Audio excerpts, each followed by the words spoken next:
Hi, Lily! Kumusta? Kumusta? Pwede bang malaman yung full name mo and how long have you been here in Glasgow?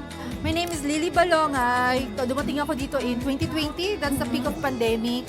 So yun, nabigyan kami ng blessing from God. So ginab namin yung opportunity na to na mapunta dito. How's your work dito sa Glasgow? So hindi ka naman nai-stress sa trabaho mo? Sometimes, kasi when dealing with patients, yung mga concerns nila, yung mga medical histories nila. How do you cope with that? Magbabanding kami every weekend. We make sure na lalabas kami every weekend. Aside sa work-related stress, yung may malungkot dito, away from family, kasi kami lang. MX3 capsule, ano yung naging effect sa health mo? Nagpa-check ako sa doktor kasi nga nag-worry ako, may lump ako dito. Pero hindi naman siya nothing serious. So nalaman ng family ko sa Pilipinas, pinadalhan niya ako sa Dubai, which is okay naman, naging okay. So naging ko na siya, yung parang nakasanayan na every time, lalo pag umuwi ako ng Pilipinas, I make sure na may dala. Kasi gusto ko yung husband ko uminom din. Ako yung tao na talagang i-invest more doon sa mga health supplements. MX3, dito ako believe.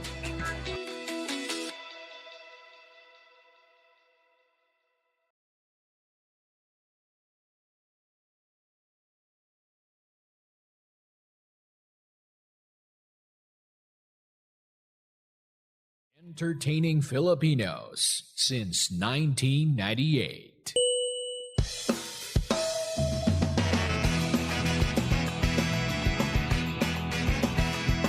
Ito ang 106.7 Energy FM.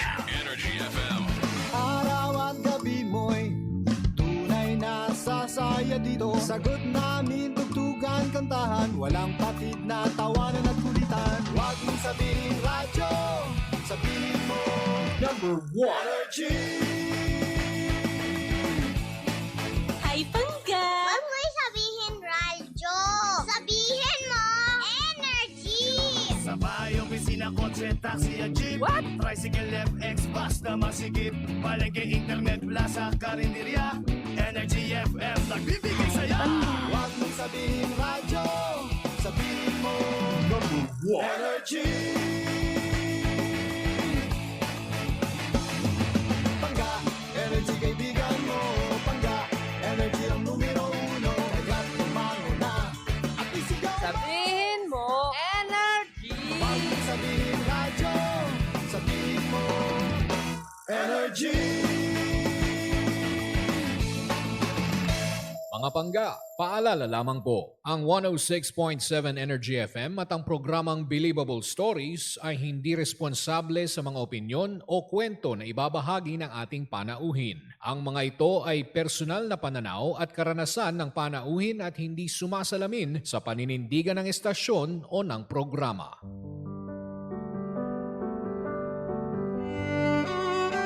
Believable Story, mga kwento. Naranasan kong ma-discriminate ng sarili kong pamilya. Ang hirap, no? Kasi lumaban ka naman ng patas pero iba yung tingin nila sa'yo kasi PWD ka. Buhay, Hindi madali na malayo sa pamilya. Pero sa ikagiginhawa ng buhay nila, tinatagan ko yung loob ko. Pinangako ko sa sarili ko, anumang unosang dumating, ilalaban ko yung pangarap ko. at tagumpay. Bawat mait na dumaan, lahat yun, hindi ko na nararamdaman. Kasi andito na ako eh. Naabot ko na. Ginapang ko to bang para kang laging umakit ng mundo. Pero nung dumating na yung takdang oras para sa akin, napasalamat Lord talaga ako para sa kanya lahat ng ito. Thank you Lord. Believable Stories. Kwento at tagumpay Inspirasyon sa bawat kwento. Believable Stories. Mga bangga, sa programang ito walang format ang success, walang formula, kanya-kanyang diskarte, kanya-kanyang tirada. Tuwing Webes, mapapakinggan na ang kwento ng inspirasyon, hatid sa atin ng MX3. Dito ako, Believe. Simula at pangarap. Ipinanganak siya sa Los Baños, Laguna at lumaki sa Lucban, Quezon. Sa isang pamilyang salat sa yaman, ngunit sagana sa pangarap. Bata pa lang, natutunan na niyang magbanat ng buto mula sa pagtitinda hanggang sa pag-awit at pag-host para sa may sariling pagkita. Kahit may pangarap maging newscaster, mas pinili niyang unahin ang pamilya at tumulong sa magulang. Pagsubok at pagbangon. Maaga siyang nag-asawa at naging breadwinner, isang papel na may kasamang mabibigat na responsibilidad at paulit-ulit na pagsubok sa pananalapi. Dumaan siya sa maling desisyon sa pera, naluging negosyo, lalo na nang bumagsak ang tinatayong negosyo noong 2015. Sa kabila ng pagod, racket kung saan-saan at halos pagsuko, isang bagay ang nananatili, ang determinasyong bumangon at iligtas ang pamilya mula sa pagkakalugmok. Gabay at pundasyon. Noong 2019, isinilang ang We Do The Talk mula sa hangaring tumulong sa kababaihan hanggang sa pagiging komunidad ng mga working entrepreneurs. Sa pamamagitan ng freelancing at outsourcing, hindi lang sariling pamilya ang naiangat, kundi pati ang buhay ng maraming Pilipino. Mga pangga, ngayon, siya ay may sariling tahanan, oras sa pamilya, at isang pamana ng oportunidad. Sa hirap ng simula, tibay ang puhunang dala. Mga pangga, makakasama po natin ngayon si Richie Benaflor Rebamuntan. Magandang hapon, Richie. Richie lang, no? Richie. Thank you so much, DJ Jimbo, for this opportunity, no? And yeah, sobrang grabe naman yung intro. Nakita mo yung introduction, talagang Parang nandun na naiyak ako sa sariling story. Doon pa lang, no? Well, kamusta? Richie, ba ang tawag sa'yo ng mga kaibigan, kasamahan sa trabaho? Well, most of the people na nakakilala sa akin, they call me Mommy Richie. Mami Richie. Yes. Parang hindi halata. Parang mas mukha pa akong matanda. Ay, Salamat Mami po. Richie. Mami Richie. No? Kamusta naman ang pagpunta dito? Alam ko naman, galing kang Kainta. Nako, ito na sinasabi ko sa inyo. Kamusta ang biyahe papunta The dito? usual 20 to 30 minutes, parang isang oras mahigit. Isang oras, no? Well, sa mga taga-Kainta, sa mga parting Rizal, alam nyo na. Floodway. Floodway, Junction, Yan. alam nyo na yung alam nyo na yung kumbaga sanay na kayo sa traffic, no? But anyways, hindi natin yun na pag-uusapan dahil although nandiyan na yung traffic Oo, no? nandiyan na Pero siya. pag-usapan natin yung buhay mo nung ikaw ay bata pa. Kamusta ang pamilya mo noon? Well, actually, parang kung titingnan talaga sa labas, we're okay. Nakatira kami sa parang farm, asyenda. Oo. Alright, kasi yung papa ko noon is nagmamanage siya ng babuyan, Mhm. no, ng isang kilalang pamilya. Then yung mama ko naman, yung kumbaga parang mayordoma. Okay. Parang ganon. Mm, mm, mm. Kasi siya yung aasikaso ng paglilinis. Kasi kahit kami magkakapatid, nakaschedule kami weekend, maglilinis kami ng pinakang mansion. Ilang magkakapatid kayo?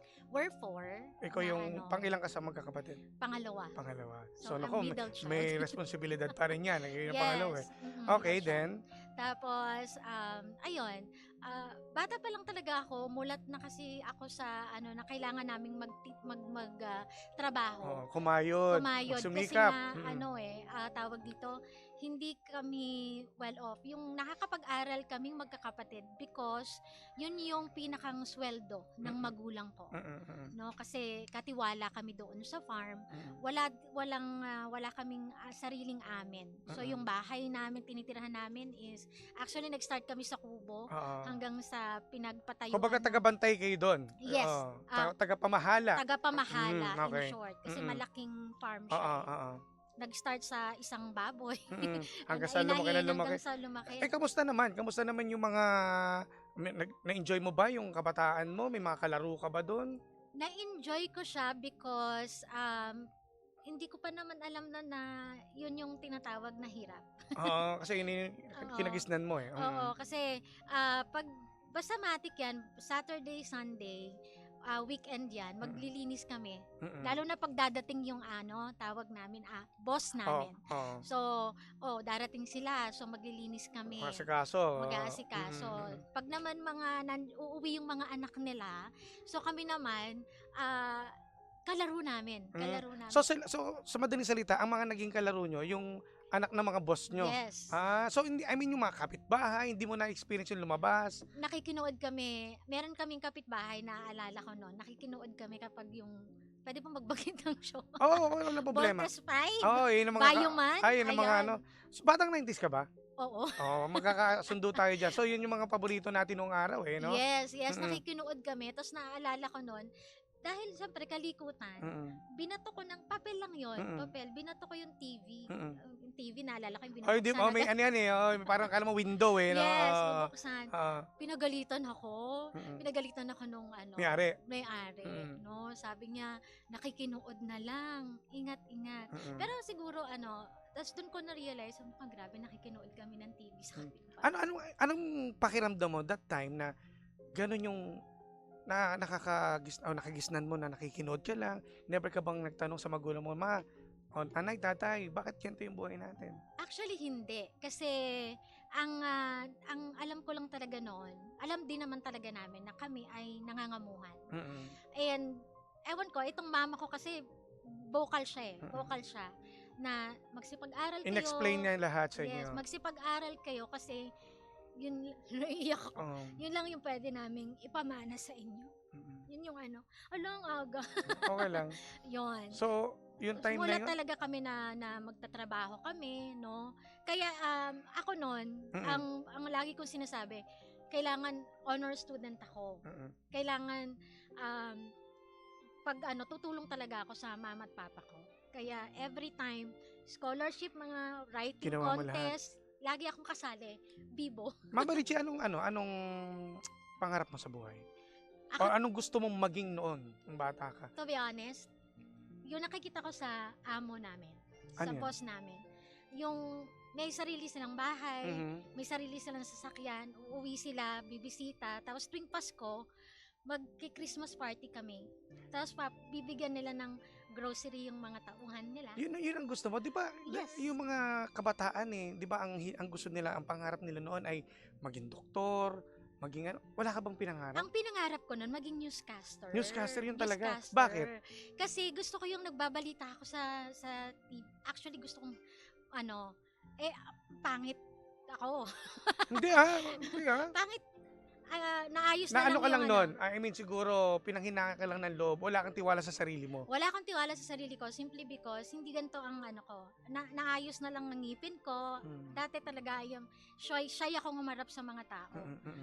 Pero yun yung puhunan Kaya sabi ko, hindi ako pwedeng mag-newscaster kasi hindi maayos yung ngipin ko. Kaya yung mga nag-ano sa akin, parang nag-motivate sa akin na talagang pag-iigihan ko, gusto kong magkaroon ng sariling pera. Pag nagkaroon ako ng sarili kong pera, papaayos ko yung sarili ko para makaharap ako sa maraming tao. Yun talaga So, kamusta naman nung ikaw ay nag-aaral na hanggang sa kolehiyo? Meron ka bang struggles na pinagdaanan? Actually, college, DOST scholar ako. So, ang dami kong pinasahan na school, no? Kinukuha ako ng UP, but then I took the advice naman nung boss namin na pag nga naman doon ako nag-aral sa UPLB target ko noon kasi doon ako pinanganak. So sabi ko parang gusto ko doon bumalik. Tapos scholar naman. Doon ko gagamitin yung DOST ko plus yung ng UP. Iko-combine daw kasi yung grades. But then sabi, pag doon ka, wala kang pagkain, wala kang bahay, babayaran mo yung lahat. So, yung allowance mo na makukuha mo, mauubos na. Hindi kasya. Hindi kasya. Or, hindi ka maaalagaan. Samantalang kung dito sa Lukban lang, ka mag-aaral, magagamit mo pa yung pera. Which, nagpakaano ako nun, practical. Hindi ka ba nasaktan or something na nagdamdam? Kasi nga, di ba, gustong-gusto mo dun tawag dito, ako lagi ko kasing iniisip yung sayang yung pera. Oo, Kasi ganun kahalaga sa'yo kasi alam mo Oo. naman yung buhay nyo noon no? Oo, kasi nga bata pa ako, nagtitinda na ako ng ng lahat talaga ng pwedeng pagkakitaan na may sarili akong pera. Bigyan mo nga ako na sample, ano yung mga tininda mo na hindi mo makalimutan? Yung nag-uunahan talaga kami magkakapatid sa talong at okra na tanim ng mama at papa ko kasi ititinda ko yon I-harvest nyo, tapos i-harvest namin. Tapos ititinda ko yon sa kahabaan ng kalsada ng Arellano sa Lukban. Talaga? Ayan. Ilan taon ka nun? 7, 8. Hindi ka ba nahiya? Hindi. Or may nasabi mga Tingin kaibigan? ko nga yun yung nag-train sa akin ng pagkanta Isa pa pala, kumakanta ka, no? Yes. Ano to? May nagturo sa'yo o talagang Sa banyo. sa banyo nag-start. doon ka nag-start? Sa banyo ako nag-start. Okay. Tapos, I have a very good friend, barkada ko nung high school. Siya talaga yung sumasali sa mga amateur singing contest. So doon nag-start. Ako, natuto lang akong actually kumanta is high school. Yung natutong kumakanta ako sa harap ng maraming tao. Gusto ko kasing maging singer. Oh, Ayan. newscaster and singer din gusto Oo, mo na. gusto ko lang yung kumakanta lang. Kaya lang, hindi ko alam na maganda pala yung boses ko. Wala napansin sa family mo, nanay mo, tatay mo, di ba napansin nila? Napapansin siya, pero hindi yung pang-contest. So, itong barkada ko, best friend ko nung high school, siya yung in-audition ko. Pinalista niya rin ako. So, that So, was my first So kasama ka, amateur nagulat ka. Nagulat So kamusta? ako. Kamusta naman? Nanalo ka ba? I ended up second place. Oh, ng not ano bad na ah. yun. Kasi Tapos, sa ano din siya, sa una mo lang ah. Yeah, broadcasted din siya sa FM radio. Wow, sa probinsya, Quezon, no? yes. So, that was my first amateur singing contest. Tapos simula nun, pwede pala. May pera pala dito, may toyo, may Diba? suka. Mama Richie, no, lahat na subukan mo, no? Ginagawa mo lahat para sa family, no? Yes. Eto ba, yung pagtitinda mo sa edad mong 7 years old, inobliga ka ba ng parents mo o kusa mo yan? Hindi po. Ano lang, siguro sinabi nila na, pag tinindan nyo to, inyo na yung baon. Yung pinakang maiipon nyo, baon nyo. So, yun yung naging ano ko na, pag nagtinda pala ako, meron akong pera. May baon ako. Ano yung wish mo sa pananampalataya mo na hiniling? Actually, noon, no, kasi I grew up sa Catholic, So, ako noon, yun lang ang pangarap ko lang is actually makapagtapos ng pag-aaral, no? And maibigay ko yung buhay na gusto ko para sa pamilya ko. Never ka bang nagtampo kasi hindi nasunod na bakit nyo ito yung buhay nyo? Hindi eh. Kasi for some reason, I always have this, parang pag-intindi sa magulang ko. Kaya gano'n na lang yung sinasabi nila na mag-aral kayo. Kasi binibigay naman talaga ng magulang ko lahat-lahat din sa amin. Kasi alam nila na yung pag-aaral, pinaka-importante kasi yung parents ko, both of them are just elementary graduates. At nakita ko, lalo na nung umalis kami dun sa farm, na yung buhay na ipinagkait sa kanila because ganun lang yung natapos nila. And I don't want to be like them. Yun yung ano ko. Pero never ako nagtampo sa kanila. Or nagalit. Kasi para sa akin, biniyayaan ako ng talent, ng talino, para gamitin ko yon para makapag-give back sa parents. Ano nagpalakas ng loob mo para gawin yan? Siguro sabi ko nga, lagi ko ito sinasabi, mukha akong pera. Money-driven talaga ako. Totoo. Money-driven talaga ako ever since. Kasi, pag meron kang binenta, meron kang ipinakita, at may bayad yon, that is that is something na pinaghirapan mo. No? So, ganun ako palagi. Never ka bang sumuko na until na, 'di ba, isa kang breadwinner, no? Dumating ba sa point na gusto mo na sumuko or ayaw mo na ituloy yung mga ginagawa mo? Well, actually, nitong 2023, 24, 25, no? Because a lot of things happen sa industry, lalo na nang naglabasan na yung AI and all, no? I had a client na hindi nagbabayad. So, parang, teka lang, para saan ba tong ginagawa ko? Kung tutuusin lang, no? Kung ako lang siya, okay naman na ako eh. Kasi lahat na ng pwede kong ibigay sa family ko, okay na.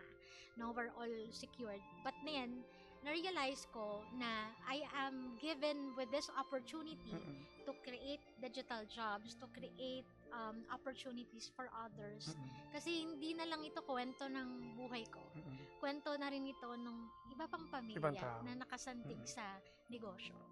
So, noong 2015, no? Bumaksak yung negosyo mo pala? Yeah, actually, that's my anong negosyo first... to? It's an online TV. Online TV? Yes. It's actually parang... Ano siya? tourism siya. It's a tourism kind of show. Tapos wala pa nung online platform. Meron ng Facebook, Sa meron ng 2015, YouTube. medyo hindi pa ganun ka, Yes. ano. And then 2 weeks right after naming mag-launch, biglang nag-boom yung Facebook Live, YouTube Live. O sana kami ngayon po posisyon. And a lot of things happen pa. Kasi hindi pala siya biro, yung ganong kalaking platform. Gano'ng kalaking impact sa'yo yung nawala tong negosyo mo na to? Malaki kasi bukod sa pera na nawala, parang hindi yata para sa akin ang pagbi-business ng ganon ka-ambitious. Not until nga na... Sinisibo ba sarili mo? Hindi naman, pero sa akin kasi, I always take responsibility with all the things na nangyayari. Good or right decision, bad or good decision. Pag may problema kasi, I always say to myself na walang ibang may responsibilidad yan, ikaw. So, yung time na yun, medyo lumalakas-lakas pa loob mo kasi noong 2019, eto na, pwede mo bang explain ano ba itong We Do The Talk? Ayan, so 2019, no, kasi actually 2010 pa, freelancer na ako, and then 2012, nag-hire na ako ng mga tao. Ano sa tingin mo, bakit ka pinagkakatiwalaan ng tao? First and foremost, kasi yun yung probably because I am very transparent, very clear ako sa intention ko, and at the same time, pagdating naman sa client, they trust me because I always work beyond yung ine-expect nila. So, both ways, no? And then, yung client, nagtitiwala sa akin na mag-provide ako ng maayos na tao. So, nagtitrain ako ng mga tao. So, 2012 nag-start yan. Then, 2015 nga, medyo nag-iba ako ng linyahan. Pero dahil nag-fail ako doon, bumalik ako, no? At yun pa din sabi ko, this is where I will Ano nila sa isip mo noon na hindi ka ba nadala, natakot kasi baka mamaya matulad nung 2015? Good thing about yung outsourcing, kasi homegrown na BPO owner ako. Ang puhunan ko dito, bibig lang. Boses, parang DJ din, no? Parang yes, ganito rin, no? Bibig lang, and how I share to client, ano yung pwede kong isolve na problema nila. So, tapos internet lang. And they trust me na masosolve ko yung mga problem nila. So, from there, doon ako nag-start. Sa tingin mo ba yung experience mo na to nung dati, no? Nakatulong to sa tinayo mong negosyo ngayon at na-share mo sa mga kasamahan mo? Yes, kasi from there na nalugi, wala akong maipambayad dun sa operation and all. No, takot talaga ako na hindi ako makakapagbayad sa mga tao. Sa mga tao, isa pa yan, di ba? No? And naranasan ko siya ulit 2023, 2024, and this year, 2025. The stress, no, yung responsibility ng isang pagiging negosyante, hindi natatapos na nagtayo ka lang ng negosyo Ang dami mong compliance sa gobyerno, ang dami mong sa tao, no? Hindi yung responsibility mo hindi madali. Hindi madali. So, yung maging matatag ka at harapin mo yung lahat ng pinagdadaanan mo at ng business mo, no? At patuloy siyang ilaban because may mga buhay na nakasalalay sa'yo. That's a great strength that you can have. Totoo. Tsaka gusto ko lang din malaman kung ano yung until now, no, na pinangahawa kong wish sa yung pananampalataya mo na until now. Ano yung... Ako, wala akong ibang wini-wish every day, morning and evening, no? As I do my prayer na magkaroon ako ng patuloy na wisdom, strength, and protection. Yes. Na ma-overcome ko lahat ng ito because this is not just for me, but this is for my family and my mga kasama ko sa hanap buhay at pamilya na rin nila. Tsaka iba yung pakiramdam na nakakatulong ka. Yes. Di ba? Kasi nung una parang naramdaman mo na yung hirap Opo. Di ba? Ayun ako. So ngayon, di ba, etong We Do The Talk, medyo kilala na. No? Marami na rin tayong na-invest dito. Kumbaga, yung time mo rin, inilaan mo na dito. No? So, kamusta naman ang family mo? Ang mother mo at ang father mo? One of the ano ba yun, happy and something na maipagpapasalamat ko with my company, with the talk. Nag-pass ang papa ko, wala na siya, noong 2022. Nag-pass siya ng naibigay ko sa kanya. Yung life na I could say na hindi nila naranasan noon. So, sabi ko nga, kung hindi ako nung nawala siya, na hindi ko siguro, na hindi namin nabigay ng mag-asawa yung naipa-opera ko yung mata niya, naipasyal sila, hindi, siguro, I would say na, isa sa mga pinagpapasalamat ko, bakit ako merong We Do The Talk. Yes. Kasi, naibigay ko kahit papaano sa papa ko at sa mama ko yung buhay na deserve nila. Naabutan nila, Yes po. Sa mother mo, anong gusto mong mensahe sa kanya? Ayan, nanonood yun ngayon. Hello, mama. Ayan, medyo alam din niya talaga yung mga struggles ko, Yes.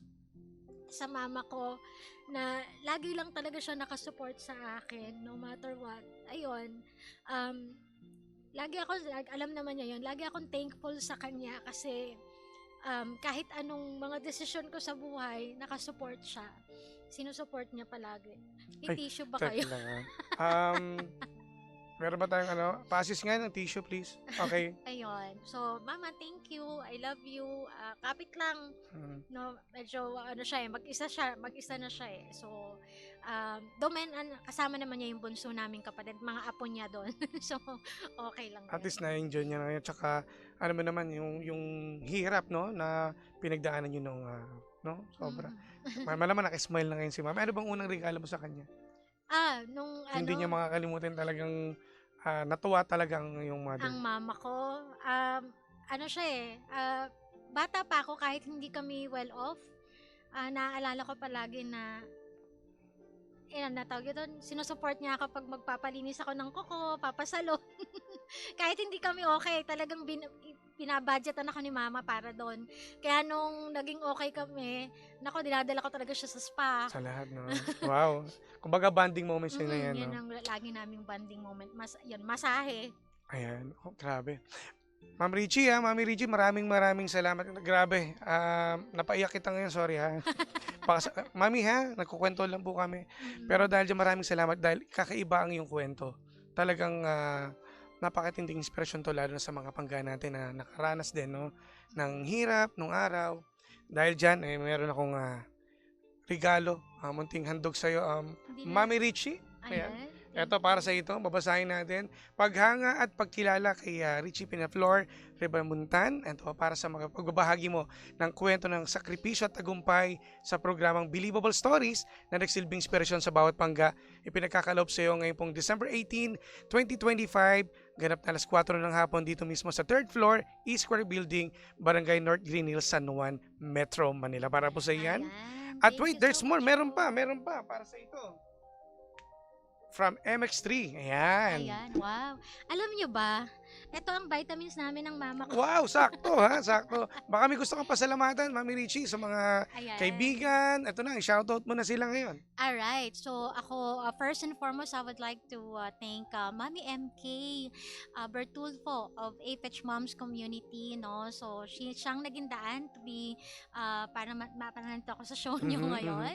And also, I would like to thank all the freelancing community, no, na talagang kahit saan ako pumunta, no, talagang nakasupport din. And I would like to thank yung aking mga friends, talagang very supportive. Actually, dito sila, nanonood. Oo nga, Basahin niyo pala. Babasa. Ito si Miss JC Tan.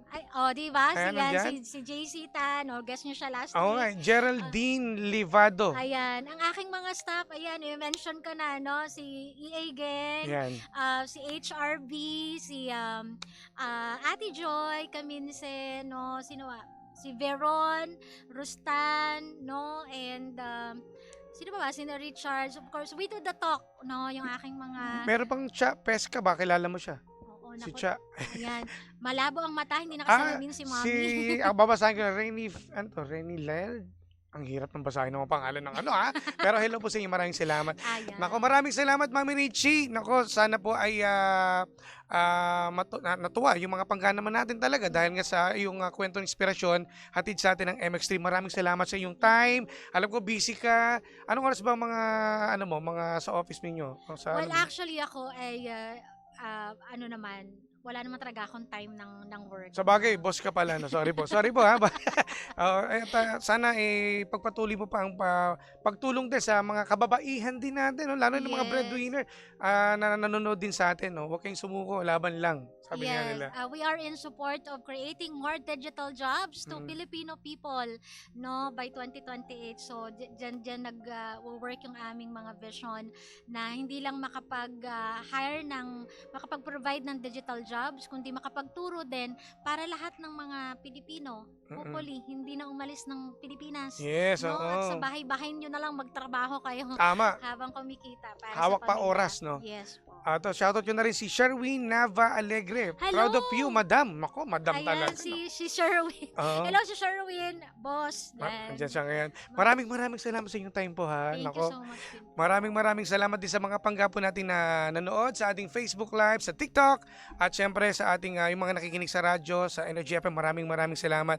At syempre ito ang programang, syempre naman, walang format ang success. Tandaan nyo lagi yan. Walang formula. Kanya-kanyang diskarte. Kanya-kanyang tirada. Tuwing Webes, mapapakinggan ninyo ang kwento ng inspirasyon hatid sa atin ng MX3. Muli po, ako po ang inyong Jimbo Luces DJ. Ako po si Jimbo. Sa ngalan ng aking partner na si DJ Sheena. Ito po ang 106.7 Energy FM Pangga. Wag mo sabihing radyo, sabihin mo Energy.